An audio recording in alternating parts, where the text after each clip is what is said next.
الحمد لله وحده والصلاة والسلام على من لا نبي بعده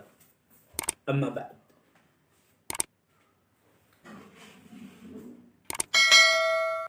ہم اہل سنت والجماعت کے اصولوں میں سے ایک اصول کا ذکر و بیان کر رہے ہیں اور وہ ہے کرامات اولیاء کی تصدیق. اس کے متعلق آج کے درس میں خصوصیت کے ساتھ اس امر کا تذکرہ مقصود ہے کہ کرامت جو اولیاء کی ہوتی ہے وہ بِإِذْنِ اللہ و امر اللہ کما یشاء اللہ ہوتی ہے. اور دوسری بات یہ ہے کرامت کے متعلق جس کو ہمیں جاننا چاہیے کہ کرامت یہ خارق عادت ہوتی ہے. خارق عادت کا جو معنی ہے کہ عام سنت اللہ کے مطابق اور لوگ جس سے آشنا ہیں جس کو جانتے ہیں جو ان کے مشاہد معمولات میں سے اور تجربات میں سے ہے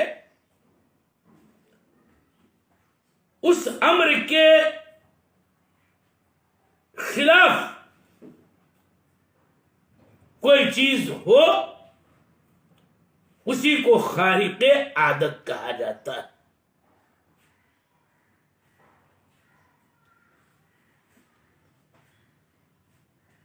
مثلا یہ کہ زہر اس کا کام یہ ہے یہی چیز طبعی ہے یہی سنت اللہ میں سے ہے کہ زہر کوئی کھا لے تو اس کا اپنا اثر مرتب ہوتا ہے اور زہر پینے والے زہر کھانے والے پر زہر کا اثر ظاہر ہوتا ہے. اب یہی عادت ہے. اب اس عادت اور اس لوگوں کے مشاہدے اور تجربے اور علم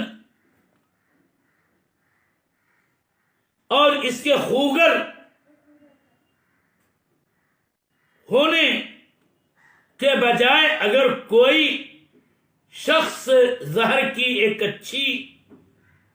مقدار اگر وہ سیال ہے پی لے معقولات میں سے ہے کھا لے اور اس کا کوئی اثر مرتب ہی نہ ہو یہی چیز خارق عادت ہے. تو ایسے ہی کرامات میں جو اللہ جل وعلا اپنے ولی کے ہاتھوں ظہور پذیر کرتا ہے اس میں اساسی بنیادی بات یہی ہے کہ وہ امر خارق عادات میں سے ہو. اگر ایسا نہیں ہے تو پھر وہ کرامت نہیں.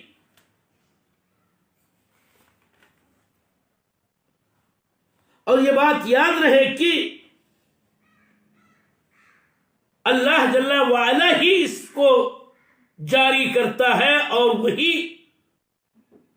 اس کو ظاہر کرتا ہے.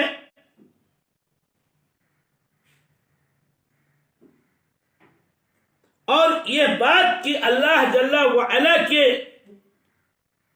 امر سے اس کرامت کا، جس کو ہم کرامت ولی کہتے ہیں، ظہور ہوتا ہے، یہ من امر اللہ کی قید کرامت سے ساحر کے سحر کو، شعبدہ باز کے شعبدہ بازی کو باہر کر دیتا ہے. یعنی بہت سارے ایسے امور ایک ساحر سے بھی ظاہر ہوتے ہیں جو معمول کے خلاف ہوتے ہیں، یا ایسے کوئی شعبدہ باز اپنی شعبدہ بازی کے ذریعہ کسی چیز کو ایک دوسری حیت میں ظاہر کرتا ہے، یہ اس کا اپنا کسب ہوتا ہے، یہ من امر اللہ نہیں ہوتا. اور اسی لیے ساحر کے سحر، جادوگر کے جادو، اور کسی بھی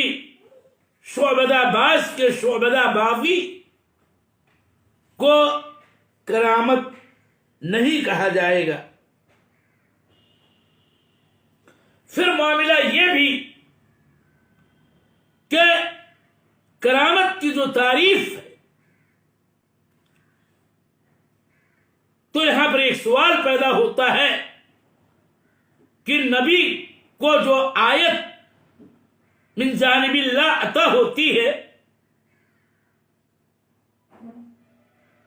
اور جس کو ہم معجزہ بھی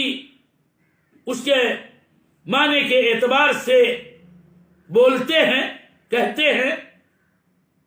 ورنہ کتاب و سنت کی زبان اس کے لیے آیت اور اس کی جمع آیات، اور آیت النبی یا آیت الانبیاء و آیت الرسل کی تعریف بھی یہی ہے کہ ہوا امر خارق للعادہ، کہ انبیاء کے معجزات، اللہ کے رسولوں کی آیات، اس کا بھی مطلب یہی کہ ایسی چیز جو خارق عادت ہو اسی کو آیت اور معجزہ کہا جاتا ہے. تو سوال یہ پیدا ہوتا ہے کہ مل فرق بین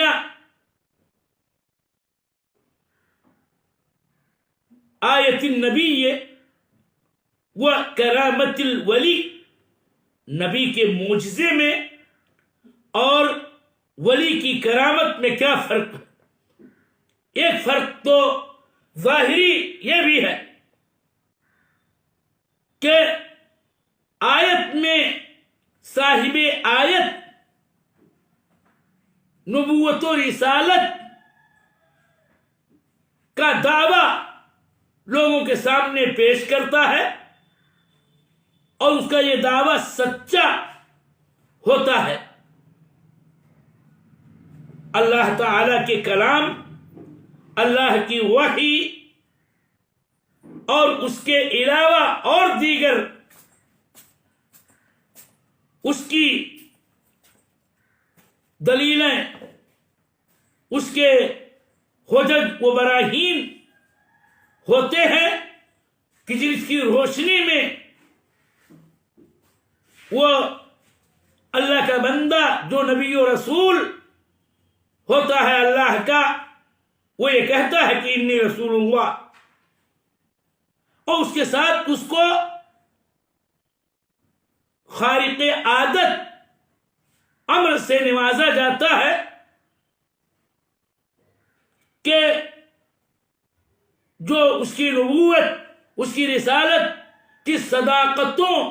کے دلائل میں سے ایک دلیل اور ایک حجت اور متحدہ بھی برہان بن جاتی ہے، اس کو نبی کا معجزہ کہا جاتا ہے۔ فالآیت والمعجزۃ امر خارق للعادۃ مقرون بالنبوہ اور مقرون بدعوی النبوہ، لیکن کرامت جو ہے وہ بھی امر خارق للعادہ الا ان صاحبها لا يقول ولا يدعي لنفسه النبوہ۔ اور پھر یہ بات بھی ہے کہ کرامات اولیاء کے متعلق یہ چیز بھی ہم کو جاننی چاہیے کہ کرامت والا جو اللہ تعالی کا مومن متقی بندہ ہوتا ہے، وہ مومن و متقی ہو ہی نہیں سکتا ہے کہ اگر وہ نبوت کا دعویٰ کرے، بلکہ وہ مومن و متقی بندہ تو خود نبی خاتم صلی اللہ علیہ وسلم کے امتیوں میں کا ایک فرد ہوتا ہے، نبی کا پیروکار ہوتا ہے، نبی کی لائی ہوئی شریعت کی پیروی کرتا ہے اور اس پر کاربند رہتا ہے، اللہ تعالی کا تقوی اپنے دل میں رکھتا ہے، اس کو ولی کہتے ہیں۔ اور اسی لیے یہاں یہ بھی کہا جاتا ہے کہ بذات خود ولی کی کرامت یہ اللہ کے نبی صلی اللہ علیہ وسلم کے معجزات میں سے شمار ہوتی ہے، اور وہ اس لیے کہ وہ ولی جس کے ہاتھوں اللہ تعالی نے کرامت کا اجرا کیا، وہ اسی نبی کا امتی اور انہی کا پیروکار ہوتا ہے جو اللہ جل وعلا کی جانب سے یہ شریعت لے کے آئے، اور اس طرح سے آپ کے امتیوں کو بھی جس کو اللہ تعالی چاہتا ہے اس طرح کی کرامت پر مبنی چیزوں سے نوازتا ہے، اور اس طرح سے اس دین کے نبی کی خود تائید ہوتی ہے کرامت ولی کے ذریعہ، اور یوں اس کا شمار نبی صلی اللہ علیہ وسلم کے من جملہ آیات و معجزات میں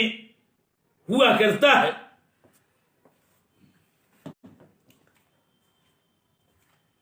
آپ کو میرے محترم سامعین ایک نقطہ یہ بھی ذہن نشین کرانا چاہتا ہوں کہ کرامت کا ثبوت قرآن و سنت دونوں کے اندر موجود ہے، اور یہ بات قرآنی بعض آیات سے معلوم ہے کہ زمانے قدیم میں پہلی امتوں میں اولیاء اللہ کے ہاتھوں، اللہ کے نیک مومن متقی بندوں کے ہاتھوں بعض کرامات کا ظہور ہوا ہے، اور بعد کے بھی ادوار میں اس امت محمدیہ کے اولین صحابہ کرام اور تابعین کے ہاتھوں بھی کرامتوں کا ظہور ہوا ہے، اور آئندہ بھی اولیاء اللہ کی کرامتوں کا ظہور ہوگا، قیامت تک یہ سلسلہ جاری رہے گا۔ سابقہ ادوار کے کرامات میں سے اصحاب الکہف کا معاملہ ہے، جیسا کہ کل اس کی طرف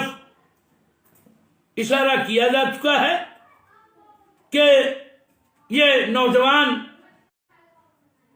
جو دین توحید پہ قائم تھے، مشرک قوم ان کی داروگیر سے بچنے کے لیے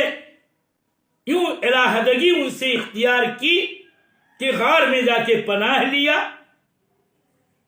اور پھر پورا ماجرا سورہ کہف کی آیات کے اندر اللہ تعالی نے خود بیان کیا ہے، اور اس میں کئی وجوہ سے ان کی کرامتوں کا بیان ہے۔ مثلا یہی کہ ان کا 300 بلکہ اس سے زائد 9 سال اور بھی غار میں سوتے رہنا،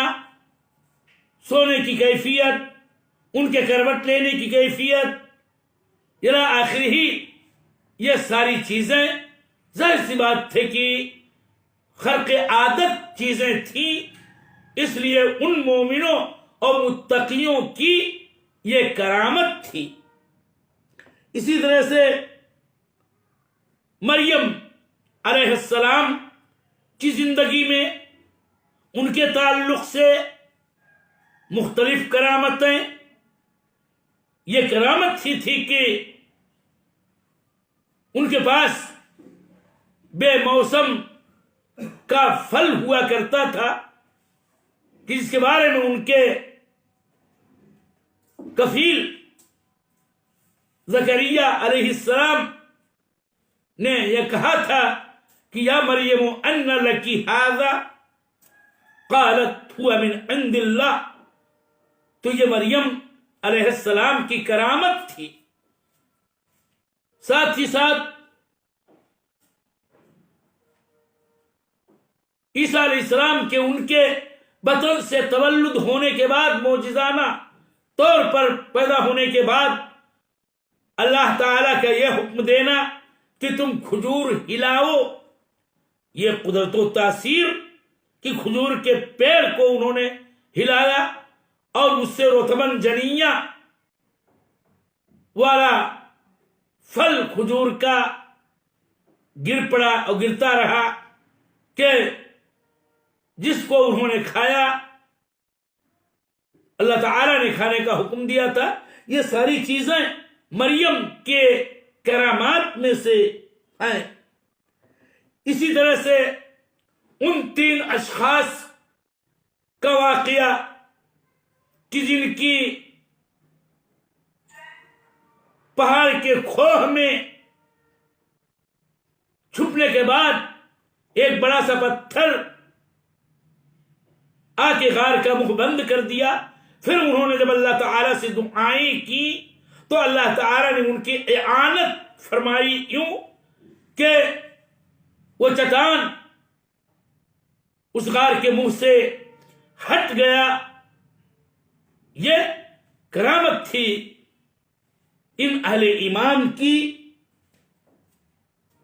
اسی طرح سے حدیث میں بھی کرامتوں کا ذکر ہے، اس کی اگر تفصیل کوئی چاہتا ہے تو وہ شیخ الاسلام ابن تیمیہ رحمہ اللہ کی کتاب الفرقان بین اولیاء الرحمن و اولیاء الشیطان کا مطالعہ کرے، اور وہ انہوں نے کرامتوں کا ذکر، کرامتوں کی دلیل، اس کے واقعات اور اس سے متعلقہ اہم ترین علمی نکات کا وہاں ذکر کیا ہے۔ اسی طرح سے صحابہ و تابعین سے بھی کرامات کا ظہور ہوا۔ علاء بن عمر الحضرمی کا دریا چلتے ہوئے پار کر لینا، سعد بن ابی وقاص کا نہر دجلہ کو پار کر لینا، تاریخ کا مشہور یہ سب وقائع ہیں جو معروف ہیں، اور یہ صحابہ کی کرامتوں میں سے ہے۔ خود عمر رضی اللہ تعالیٰ عنہ کی وہ کرامت کہ مدینہ طیبہ میں خطبہ دے رہے تھے مسجد نبوی میں، اور ساریہ جو ارض فارس کے اندر تھے،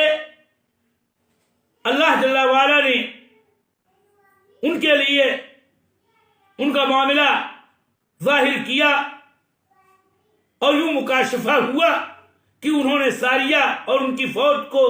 دیکھتے ہوئے مدینہ ہی سے دوران خطبہ یہ کہہ دیا یا ساریۃ الجبل، چنانچہ انہوں نے پہاڑ کی جانب ہو کر کے دشمنوں کے گھیرے میں بچنے سے محفوظ ہو گئے الی آخرہ۔ اسی طرح سے اس آدمی کا واقعہ کہ جس کا گھوڑا مر گیا، دعائیں کی، اللہ نے زندہ کر دیا، گھر پہنچے وہ، اور گھر پہنچنے کے بعد جب زین و نمدہ اتار کے رکھ دیا تو گھوڑا گرا اور مر گیا۔ یہ ہے کرامت، اور اس طرح کی کرامتوں کا ذکر ہے، اور متعدد تاریخی ادوار میں اللہ کے نیک مومن متقی بندوں کے ہاتھوں کرامات کا ظہور ہوتا رہا ہے، اور وقائع و اخبار اس سلسلے میں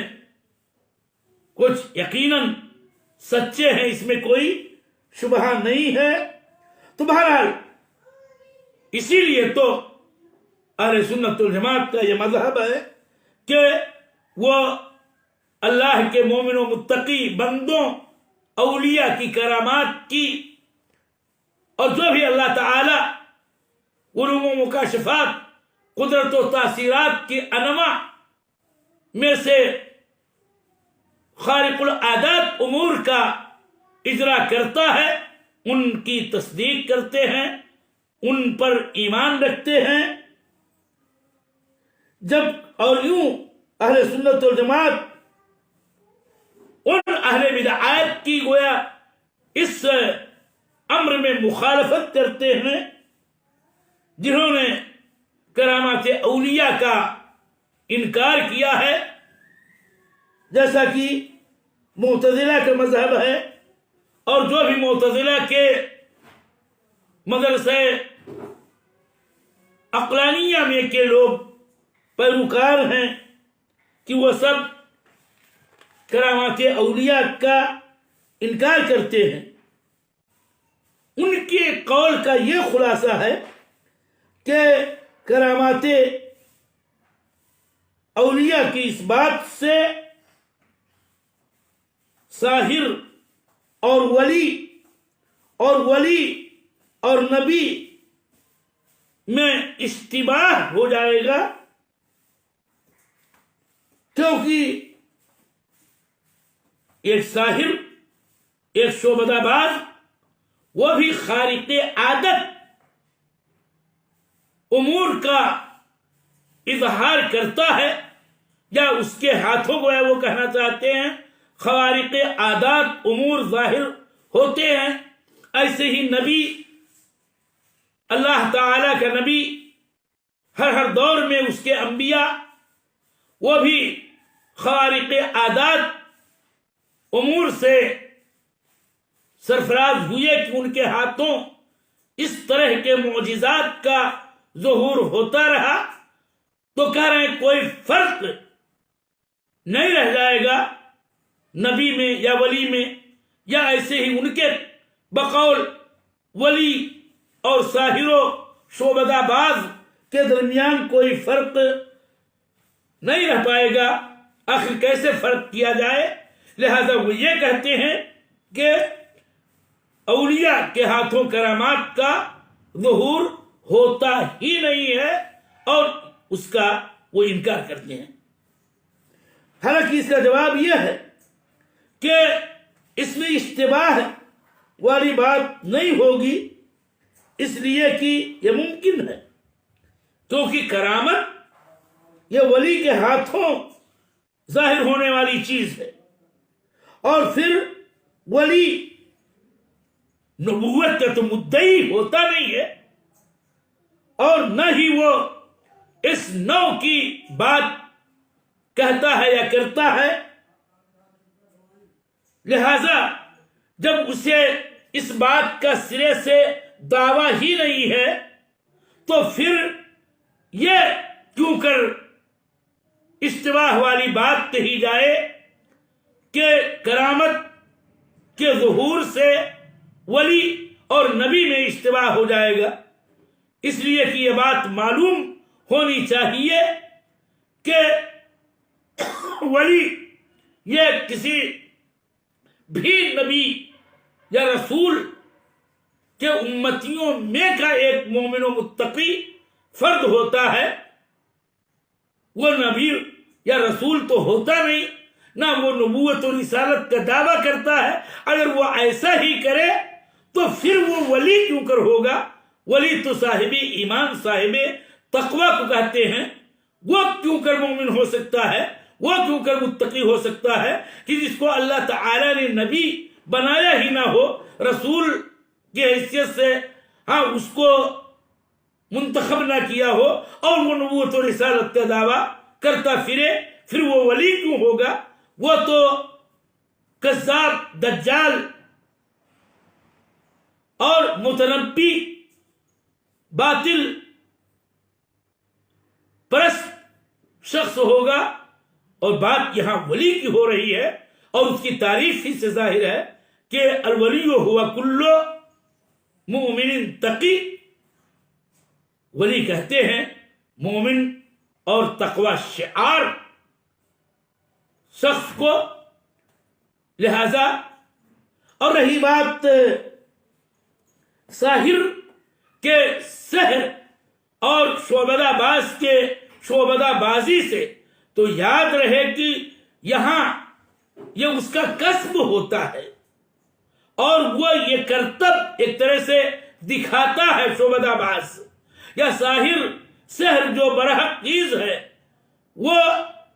سحر کا عمل خود کرتا ہے اور اسی کے عمل سے سحر اور سحر کے تخیلات اور اس کے اثرات لوگوں کے سامنے نظر آتے ہیں۔ لیکن مسئلہ کرامت کا یہ ہے کہ وہ اللہ جل وعلا اس کی تکریم کے لیے، اس کو دین برحق پر ثبات قدمی عطا کرنے کے لیے، یا اس کی کبھی مدد اور اعانت کرنے کے لیے، کبھی اس کے دین اسلام کی نصرت و تائید کے لیے اس کے ہاتھوں اس طرح کے خارق عادت امر کا اجرا اللہ کرتا ہے۔ اور کل میں نے ایک جملہ کہا کہ مسئلہ کرامت کا یہ نہیں ہے کہ یہ کوئی حرفہ یا کوئی مہنہ، کوئی پیشہ ہے کہ جب چاہے کوئی ولی اپنے ارادے و اختیار سے جب بھی ارادہ کرے، جب بھی چاہے کرامت کا ظہور کر دے، ایسا نہیں، بلکہ ولی کے ہاتھوں من امر اللہ ومن مشیت اللہ کرامت کا ظہور ہوتا ہے۔ ولی نہیں کرامت کا خود گویا اجرا اور اظہار کرتا ہے۔ لہذا یہ کوئی پیشہ نہیں ہے کہ مداریوں کی طرح سے، جس طرح سے شعبدہ باز پیشہ ور مداری وہ اپنی شعبدہ بازیاں لوگوں کے سامنے پیش کرتے ہیں، جب چاہتے ہیں جہاں مجمع و بھیڑ لگا کر کے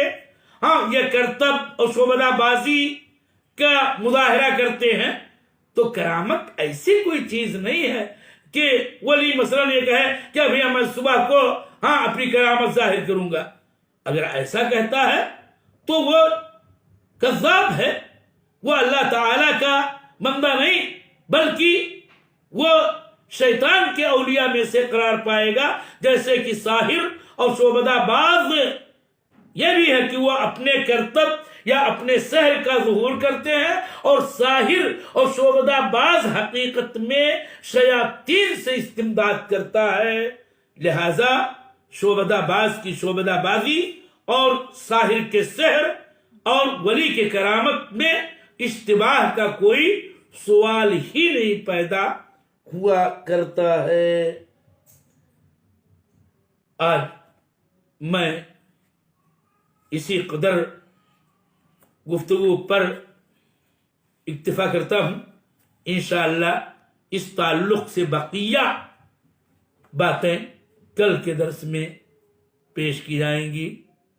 وصلی اللہ علی نبینا وسلم۔